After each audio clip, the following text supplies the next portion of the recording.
Donc ici on est dans l'idée de la restauration que nous allons réaliser sur une mosaïque pas si ancienne que ça, puisqu'elle est du début des années 1900. C'est surtout la richesse patrimoniale des propriétaires, puisque nous avons ici la première usine qui utilisait la garance pour les teintures de l'armée française.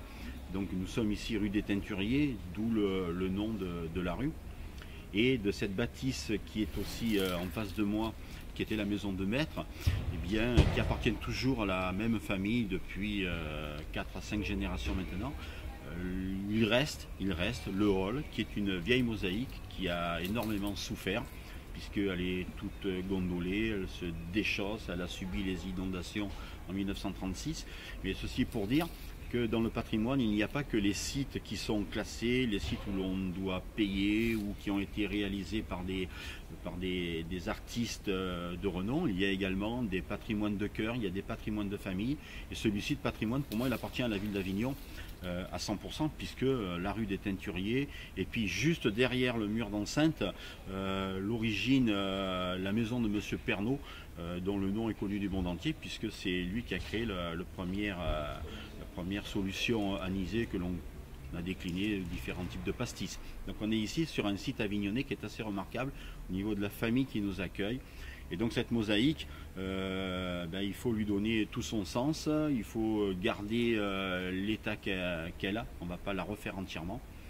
Elle se déchausse, c'est-à-dire que les petits morceaux qui constituent le décor se désolidarisent du sol et ont tendance à vouloir partir. Donc on est là pour pouvoir la restituer à sa propriétaire, pour qu'elle puisse être à nouveau utilisée. Le hall d'entrée s'est transformé aujourd'hui en salon. Donc on a modifié, comme à notre habitude, on a modifié tous les protocoles.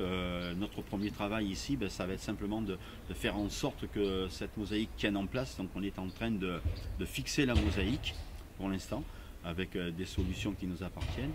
Et ensuite nous allons attaquer par des différents types de phases de ponçage très très souples, de façon à ne pas abîmer d'une part le décor, tout en essayant quand même de réaliser l'œuvre qui nous est confiée.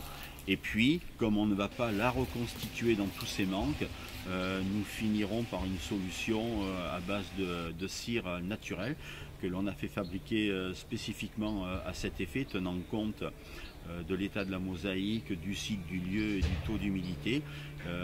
Cette cire aura pour but de réchauffer les couleurs, de combler tous les manques, donc de remplacer les tesselles manquantes par cette cire, et puis d'amener un état de surface suffisant pour que les propriétaires aujourd'hui n'aient pas le souci d'entretien, et toujours dans l'idée de la propriétaire puisse enfin transmettre cette mosaïque qui a énormément souffert. Voilà, ça c'est le travail de Solag, et le message étant de dire qu'un patrimoine, il a plusieurs définitions. Le patrimoine, il n'est pas toujours culturel, il peut être aussi de cœur, il peut être familial, voilà, toutes ces choses-là. Et ici on est sur un patrimoine de cœur, un patrimoine familial, et quelque part un patrimoine qui appartient à la ville.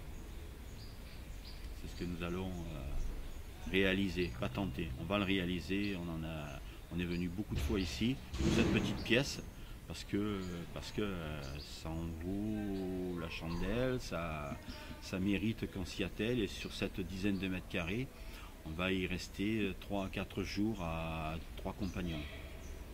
Voilà pour cette activité-là.